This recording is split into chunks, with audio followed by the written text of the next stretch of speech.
So let's see our next question. We have given fx is equals to 1 minus में cos 2x upon में x square if x is not equals to 0 and 5 if x is equals to 0 और हमें check करना है इसी continuity को at the point x is equals to 0। तो मैंने आपको कहा था जब कभी भी आपके पास कोई फंक्शन आता है जिसकी आपके पास मोर देन वन डेफिनेशंस होती हैं तो सबसे पहले उस फंक्शन को आप लोग प्लॉट कर लें रियल लाइन के ऊपर जहाँ जहाँ उसके डोमेन है कि अपने डोमेन में किस किस पॉइंट के लिए फंक्शन किस किस डेफिनेशन को फॉलो करने वाला है। ओके, सो हम यहाँ पे एक नंबर लाइन ड्रॉ कर लेते हैं। ओके, ध्यान से देखें तो आपके पास जो ब्रेकिंग पॉइंट आपको दिख रहा है वो है सिंपली यहाँ पे 0, तो आपने यहाँ पे 0 को लगाया। ओके, नाउ ध्यान से देखें तो जब आपका x इज इक्वल्स टू 0 है तो अब मेनली आपका जो फंक्शन फॉलो कर रहा है वो फॉलो कर रहा है डेफिनेशन 5 को, और जब आपका x नॉट इक्वल्स टू 0 यानी कि बाकी सारे के सारे पार्ट के लिए आपका फंक्शन फॉलो कर रहा है 1 माइनस में cos 2x अपॉन में एक्स स्क्वायर की रूल को। ओके, यानी कि यहाँ पे भी ये वाला डेफिनेशन इसको फॉलो करेगा एंड इस साइड भी आपका फंक्शन 1 माइनस में cos 2x अपॉन में एक्स स्क्वायर की डेफिनेशन को ही फॉलो करने वाला है। ओके, नाउ ध्यान से देखिए अगर आपको इसी कॉन्टिन्यूटी को एनालाइज करना है at the point x is equals to 0 then आपको आवश्यकता पड़ेगी यहाँ पे तीन चीज़ों की। आपको निकालना पड़ सकता है यहाँ पे लेफ्ट हैंड लिमिट, आपको निकालनी पड़ सकती है यहाँ पे राइट हैंड लिमिट, एंड आपको निकालना पड़ेगा यहाँ पे फंक्शन की value at the point x is equals to 0। Okay, so हम पहले निकाल लेते हैं फंक्शन की value at the point x is equals to 0 हमने फाइंड करने की कोशिश करी। ध्यान से देखिए आपको क्या ऑप्टेन होगा यहाँ पे, तो आपको लिखना पड़ेगा यहाँ पे F of 0 is equals to, देखिए आपको क्या मिलेगा, तो आप मुझे बताएं x इज इक्वल्स टू 0 के लिए आपका फंक्शन किस डेफिनेशन को फॉलो कर रहा है, तो वो फॉलो कर रहा है आपके डेफिनेशन 5 को, तो आप लिख देंगे आप सिंपली 5। नाउ जहाँ जहाँ भी x होगा वहाँ पुट करना पड़ेगा आपको 0, बट यहाँ पे हमारे पास कोई x नहीं है, इसका मतलब हम लोगों के पास जो f(0) की वैल्यू आई है वो सिंपली यही वाली वैल्यू आई है, तो इसको हम लोग संभाल कर लेंगे बिकॉज ये बाद में हमारे काम आएगी, किसके लिए, वैलिडेशन करने के काम आएगी। ओके, नाउ हमारा नेक्स्ट टास्क है लेफ्ट हैंड लिमिट को फाइंड करना है at the point x is equals to 0 and right hand limit को भी फाइंड करना है at the point x is equals to 0। तो उसके लिए हम लोग यहाँ पे पार्टीशंस क्रिएट करेंगे और हम यहाँ पे लिखेंगे left hand limit at x is equals to 0 हम लोग निकाल रहे हैं यहाँ पे, एंड हम लोग यहाँ पे क्या लिखेंगे, ध्यान से देखें तो यहाँ निकालेंगे हम लोग right hand limit at the point x is equals to 0 हम लोग फाइंड करेंगे यहाँ पे। ओके, और ध्यान से देखें तो ये हो जाएगा आपके पास, मैंने आपको सिखाया जब कभी भी आप लोग लेफ्ट हैंड लिमिट निकालते हैं देन आप लोग लिखते हैं यहाँ पे क्या, आप लोग लिखते हैं यहाँ पे लिमिट x टेंड्स टू जो भी आपका नंबर है वो नेगेटिव f ऑफ x, और यहाँ पे आप लोग लिखते हैं लिमिट x टेंड्स टू जो भी आपका नंबर है वो positive f of x। Okay, now आपको चेक करना होगा कि जब आपका इनपुट 0 से जस्ट छोटा है तो एक्चुअल में आपके फंक्शन की डेफिनेशन किस डेफिनेशन को फॉलो करने वाली है। ओके, तो 0 से छोटे नंबर्स के लिए आपका फंक्शन फॉलो होगा ये वाली डेफिनेशन के लिए,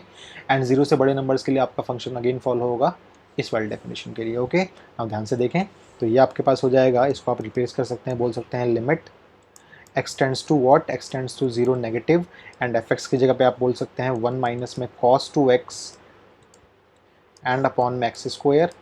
सिमिलरली आप यहाँ बोल सकते हैं क्या, आप यहाँ बोल सकते हैं limit x tends to 0 positive and fx की जगह पे आप बोल सकते हैं अगेन 1 माइनस में cos 2x एंड अपॉन में अगेन एक्स स्क्वायर। ऑलराइट, अब ध्यान से देखें तो आप पाएंगे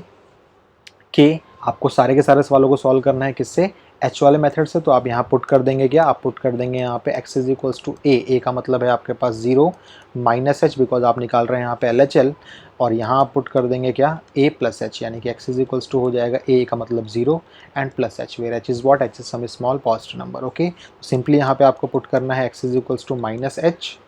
और यहाँ पे आपको सिंपली पुट करना है x is equals to h। तो मैंने कहा था जब कभी भी आप कोई चीज़ सब्स्टिट्यूट करेंगे देन पूरे सवाल को आपको कन्वर्ट करना पड़ेगा h के टर्म्स में, तो ये हो जाएगा, देखिए क्या, पहले आप इस टेंड्स टू वाली चीज़ को कन्वर्ट करते हैं तो ये हो जाएगा व्हेन x टेंड्स टू आपका 0 है देन आप मुझे बताएं h टेंड्स टू क्या हो जाएगा, तो आप देखिए x की वैल्यू को 0 यहाँ पुट करके देखिए आपको मिलेगा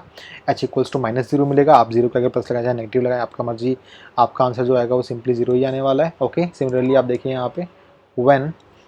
x टेंड्स टू आपके पास 0 है देन आपके पास h इक्वल्स टू क्या हो जाएगा, तो x की वैल्यू को आप 0 यहाँ पुट करके देखिए आपको क्या ऑप्टेन होने वाला है, तो आपको ऑप्टेन होने वाला है यहाँ पे h इक्वल्स टू 0, यानी कि आपका h इक्वल्स टू भी कितना होने वाला है, टेंड्स टू 0 होने वाला है। मैंने आपको सिखाया जब कभी भी आप कोई चीज़ पुट करेंगे इन सवालों के अंदर तो मेनली आपका h टेंड्स टू 0 ही हो जाएगा। ओके, नाउ आपका नेक्स्ट टास्क है क्या, इस पूरे सवालों को कन्वर्ट करना है h के टर्म्स में, तो ये हो जाएगा आपके पास लिमिट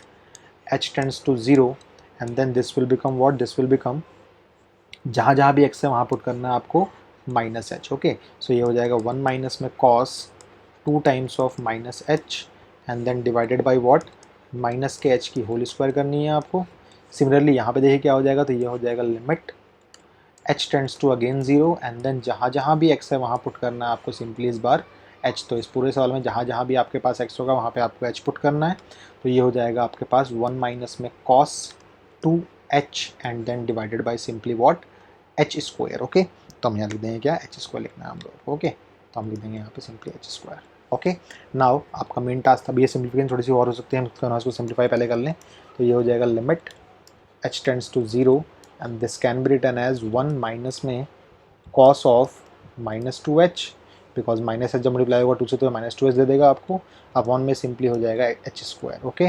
नाउ आप सबको पता है कि जब कभी भी आपके पास cos के अंदर माइनस थीटा लिखा हुआ हो तो इसका आंसर सिंपली cos थीटा ही होता है। तो ये हमने 11th क्लास में पढ़ा हुआ था, इसको हम अप्लाई करते हैं यहाँ पे। देखिए इस वाले पार्ट पे अप्लाई करेंगे हम लोग यहाँ पे। तो हम लोग इसको बोल सकते हैं कि ये पूरा सवाल बन सकता है आपका limit h tends to 0 and this can be written as 1 minus में simply cos 2h, because cos के अंदर नेगेटिव एंगल का मतलब सिंपली वही एंगल हो जाएगा, और अपॉन में आपके पास h स्क्वायर तो था ही। ओके, ध्यान से देखें। तो आपके पास अब जो चीज़ आई है यहाँ पे राइट हैंड लिमिट में और लेफ्ट हैंड लिमिट में, आपके पास दोनों जगहों पे मेनली सेम ही फंक्शन है और दोनों को इवेलुएट करने से आप किसी एक को इवेलुएट कर लें। ओके, बिकॉज दोनों जगहों पे सेम ही लिमिट्स को आपको इवेलुएट करना है। ओके, तो क्यों ना हम लोग सिर्फ लेफ्ट हैंड वाले पार्ट को इवेलुएट करें और सिमिलरली लिख के हम लोग यहाँ पे आगे वाले पार्ट को यहाँ पे लिख देंगे। ओके, सो ध्यान से देखिए यहाँ पे आपने 11th क्लास में एक और चीज़ पढ़ी हुई है। देखिए क्या आपने पढ़ा हुआ है कि जब कभी भी आपको दिखता है 1 माइनस में कॉस का कोई भी एंगल आपको दिखता है तो आप इसको बोलते हैं क्या, आप इसको बोलते हैं 2 टाइम्स ऑफ साइन स्क्वायर वो angle divide by 2। Let's say for example आपके पास यहाँ पे लिखा हुआ है थीटा, तो आप यहाँ कर देंगे थीटा बाई 2। अगर आपके पास यहाँ पे है 2 थीटा, देन इसको कर देंगे आप 2 थीटा बाई 2 का मतलब उसका हाफ करने पे आपको थीटा ही मिलेगा। ओके, सो ध्यान से देखें यहाँ पे आपको ये चीज़ ध्यान में रखनी है। और देखिए आपके पास क्या ऑप्टेन हो जाएगा यहाँ पे, तो हम इस चीज़ को बोल सकते हैं limit h tends to 0 1 minus में कॉस का कोई भी एंगल अगर आपके पास है देन आप इसको बोल सकते हैं 2 टाइम्स ऑफ साइन स्क्वायर, उस एंगल का आधा करना है आपको। ओके, तो ये हो जाएगा 2 times of sine square, 2h का आधा सिंपली होता है h और अपॉन में आपके पास है h स्क्वायर। ओके, नाउ आप इस चीज़ को बोल सकते हैं क्या, मैंने आपको 11th क्लास में बताया था जब कभी भी आपके पास कोई कांस्टेंट मल्टीप्लाई हो रखा है किसी फंक्शन के साथ, देन उस कांस्टेंट को आप लोग बाहर निकाल सकते हैं। तो इसको आप लोग बोल सकते हैं 2 times of limit h tends to 0 और ये हो जाएगा सिंपली आपके पास साइन स्क्वायर h अपॉन में h स्क्वायर। ओके, नाउ आपके पास 11th क्लास में एक प्री डिफाइंड फॉर्मूला था जिसको हमने प्रूफ भी किया था 11th क्लास में लॉपिटर रूल से, बट यहाँ देखिए हम उसको डायरेक्टली अप्लाई कर सकते हैं। देखिए कैसे, अगर मान लीजिए मैं इस अबाउ चीज़ को लिख सकता हूँ ऐसे 2 times of limit h tends to 0, ये हो जाएगा आपके पास साइन h अपॉन में h and then multiplied by again limit h tends to 0, ये हो जाएगा आपके पास साइन h अपॉन में h। तो आपको पता है एक फॉर्मूला जो आपसे क्या बोलता है, वो आपसे बोलता है कि अगर आपके पास लिमिट लिखी हुई हो x टेंड्स टू 0 हो और यहाँ पर हो साइन x अपॉन में x, तो इसका आंसर सिंपली आपके पास आता है 1। मैंने आपको सिखाया था कुछ इस तरीके से, मैंने कहा था लिमिट लिखी हुई हो, साइन में यहाँ पे कुछ भी लिखा हुआ हो और जो चीज़ यहाँ लिखी है वही चीज़ यहाँ लिखी हुई हो, वही चीज़ यहाँ लिखी हुई हो और वो टेंड्स टू 0 भी होना चाहिए। मैंने आपको ऐसा सिखाया था। ओके, सो ये हो जाएगा आपके पास कितना, ये सिंपली हो जाएगा 1। तो ध्यान से देखें आप लोग, यहाँ पे साइन के साथ लगा हुआ है h यहाँ भी लिखा हुआ है, h यहाँ भी लिखा हुआ है, इसका मतलब ये पूरी चीज़ आपकी हो सकती है 1। सिमिलरली साइन के साथ लगा हुआ है h, यहाँ भी लगा हुआ है h, यहाँ भी लगा हुआ है h एंड टेंड्स टू भी 0 है, इसका मतलब ये पूरी चीज़ आपके पास हो सकती है 1। तो आपके पास जो सिंपल आंसर आने वाला है वो कितना आने वाला है, ध्यान से देखें। तो आपके पास जो आंसर आने वाला है वो आने वाला है 2 टाइम्स ऑफ 1 इंटू 1, यानी कि अल्टीमेटली आपको मिलने वाला है 2। और सिमिलरली आप यहाँ बोल सकते हैं क्या, आप लिख सकते हैं यहाँ पे सिमिलरली जो आपके पास RHL आने वाला है वो भी कितने आने वाला है, वो भी आपके पास 2 ही आने वाला है। तो ध्यान से देखें, RHL आपके पास है 2, लेफ्ट हैंड लिमिट आपके पास है 2 और फंक्शन की वैल्यू आपके पास 0 पे जो आ रही है वो सिंपली आ रही है 5। इसका मतलब क्या हुआ, इसका मतलब ये फंक्शन आप लोगों का डिसकॉन्टिन्यूअस होगा। ओके, सो देखिए ध्यान से आपको क्या लिखना है यहाँ पे। सो आप लोग लिख सकते हैं यहाँ पे since LHL is equals to RHL तो है, but LHL is not equals to function की वैल्यू एट द पॉइंट, कहाँ पे थी हमारी, ये पॉइंट था हमारा 0 पे। Okay, so LHL is not equals to function की value at the point 0 and RHL is also not equals to function की वैल्यू एट द पॉइंट 0। अगर याद रखिएगा तीनों में से कोई भी एक भी बराबर नहीं आया देन वहाँ पे भी आप लोगों का फंक्शन डिसकॉन्टिन्यूस हो जाएगा। तो आप क्या बोल देंगे, therefore F X is discontinuous at the point x is equals to what, x is equals to 0, यानी कि x इक्वल्स टू 0 पे ये फंक्शन हमारा डिसकॉन्टिन्यूस होगा, कहाँ पे,